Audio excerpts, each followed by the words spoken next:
Alexander Alekhine was a relentless artist in the attack on the opposing king, much like Garry Kasparov, a later world champion who was very much a student of Alekhine. He knew how to create positions where his pieces were just hovering around his opponent's king. Even without concrete calculation, he knew how to get enough pieces around his enemy's king to really just swamp them. In this game, he's playing against a player, Oldrich Duras, also a grandmaster, named so in 1950 when FIDE determined some of the earlier players in the past had rightfully earned the title. So he's a very strong player against Alekhine. This is 1913 in the St. Petersburg Quadrangular Tournament. Be prepared for a great lesson in the art of attack from Alexander Alekhine, who has white in this game. He begins with e4. Duras plays e5, and after knight f3, knight c6, bishop b5, we have a Spanish opening, or Ruy Lopez, on the board, where white applies pressure to the knight at c6, and also to this pawn at e5. Black asks the bishop what it wants to do. Alekhine does not play the exchange variation, but instead returns the bishop to a4. Knight f6. Now, the knight puts pressure on the e4 pawn, and black usually plays, white usually castles kingside here, not worrying about black taking that pawn. That's its own separate line called the open Spanish. But here, Alekhine instead plays the move queen to e2, directly defending that pawn with the queen and delaying castling. So this is solid, and it limits black's options. If black plays the open Spanish, that's not an option available to him now. b5 is played by black, bishop to b3, and bishop to c5. This sort of development of the bishop is very popular these days with top players, actually.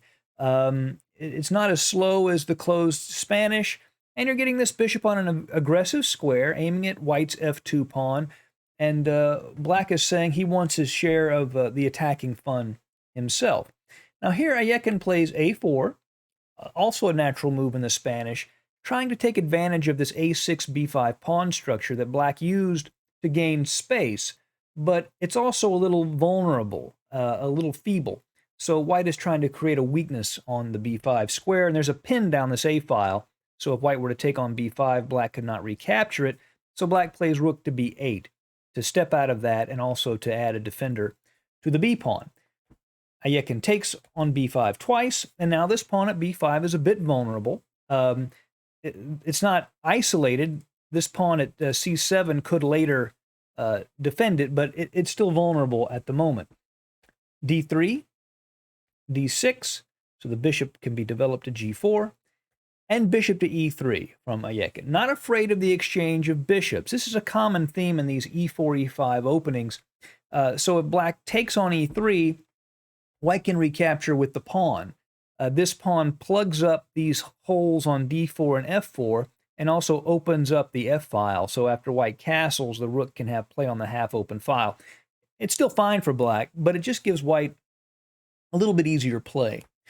So black does not do that. He just goes ahead and pins the knight at f3, develops that bishop to g4, and now white has to worry about potential jumps from the knight at c6 onto the d4 square, because in the Spanish, this c6 knight tends to be a problem piece for black. He often has trouble finding a place for it. So if he can exchange it off easily with, say, the knight on f3, that's usually a strategic advantage for black. Alekhine begins with h3, and black could jump in with knight d4 here. The best idea is probably to just take. After queen takes, knight to d4. This is a decent idea from black. But here, Duras plays bishop to h5, and this probably is not the most precise move. The reason is white could later play g4 and gain space in an attack on the king side and gain a tempo against that bishop.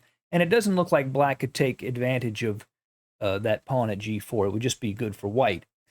Knight b to d2, though, comes next from Alekhine, basically allowing the knight at d2 to defend the knight at f3, so if it's captured, he can just recapture with the knight. Also, he doesn't want to block this c-pawn. He'd like to play c3. That keeps a piece out of d4, and also would maybe let him push d4 later himself.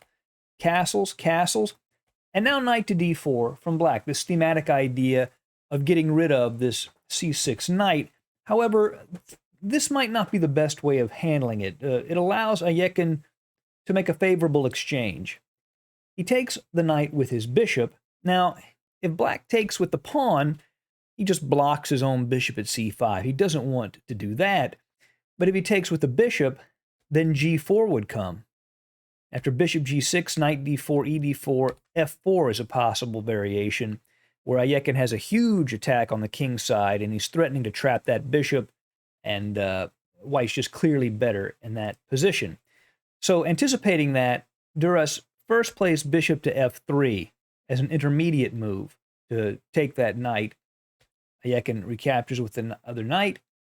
And here, bishop takes d4 was probably the better option. But he takes with the e-pawn instead. And again, this blocks in this bishop for the time being. Alekhine immediately plays e5, seeking to open up the position. And obviously, this pawn is threatening to take the knight. Duras plays queen to e7. If he takes here, then after queen takes e5, he has problems with this d4 pawn, actually. If the bishop moves to d6, then he can just take the pawn. The knight defends the queen, so these kind of bishop h2 discoveries don't work. And if he takes with the queen, then he can just play queen takes queen. And if black takes with the bishop, again, he'd lose the pawn, and he'd have to take with the pawn, and look at these pawns. They're a disaster. So black does not take, but plays queen to e7. Counter pinning, or just pinning, I should say, the pawn at e5 to white's queen. Rook f to e1. Rook b to e8. The pin continues, but this pin is more of an illusion than reality. Alekhine has a very easy way to deal with it. He just sidesteps the queen. And because if black takes, the rook would take instead, and so white doesn't suffer here. And black does go ahead and take on e5. Alekhine takes with the rook, hitting the queen and the bishop simultaneously, so pretty much forcing the move queen to d6. To move out of the way of the attack of the rook, but stay defending the bishop. Here, Alekhine had a pretty good move here in rook takes e8. And black would have to take with the knight, and then after rook to a8, white has a good position. The reason he would need to do that is if he takes with the rook, then the move knight to g5, attacking f7, is actually a big problem for black. Obviously, white is threatening bishop takes f7 check, and then winning the rook. And if black blocks with the rook, it defends f7 with the rook at f8, the knight takes f7, rook takes f7, and then rook to a8 check is the problem. And this rook is pinned, so it can't block, and black would be forced to play queen to f8 to block that rook's check, and obviously white would win. And this is an important variation to know for what's about to come, why black makes the decisions he makes.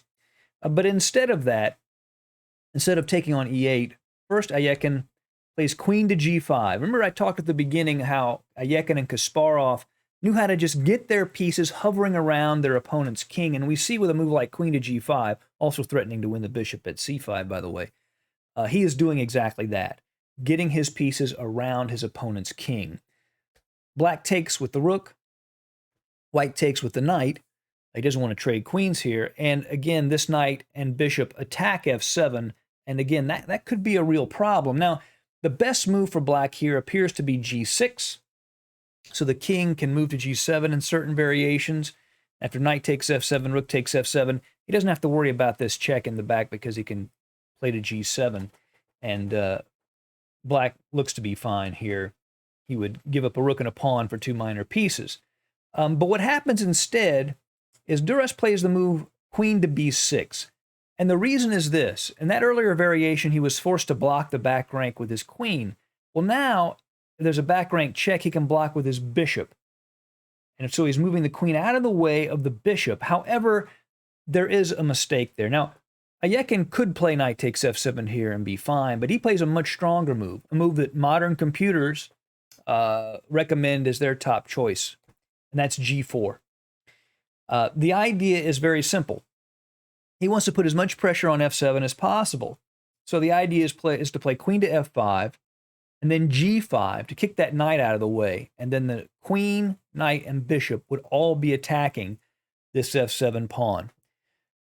Duras plays bishop to d6 to attack the knight immediately.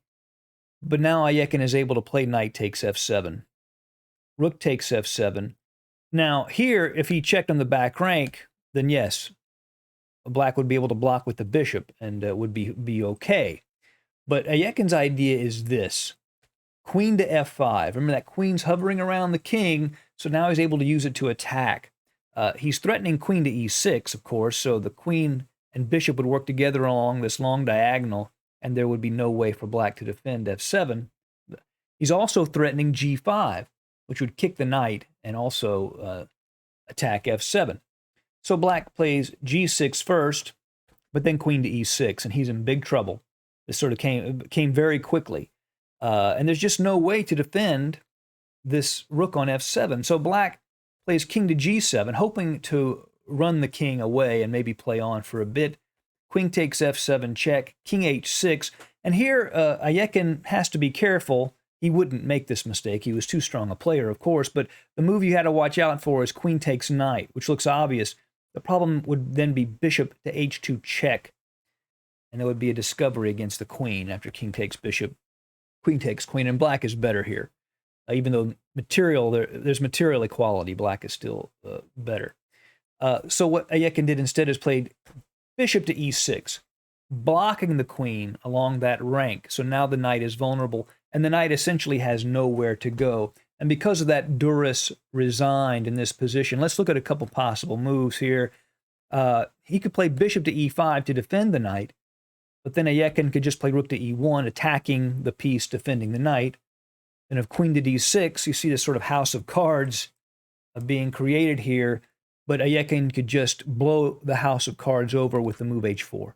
And the threat of g5 check, forking the king and knight, would be devastating. See, the knight just has nowhere to go. It gets captured on all of these potential squares. And if he takes on g4, white would just take with the bishop, and Alekhine would be up a whole rook. A real textbook model of how to attack from one of the greatest attackers in chess history. Hope you enjoyed the game. See you again soon.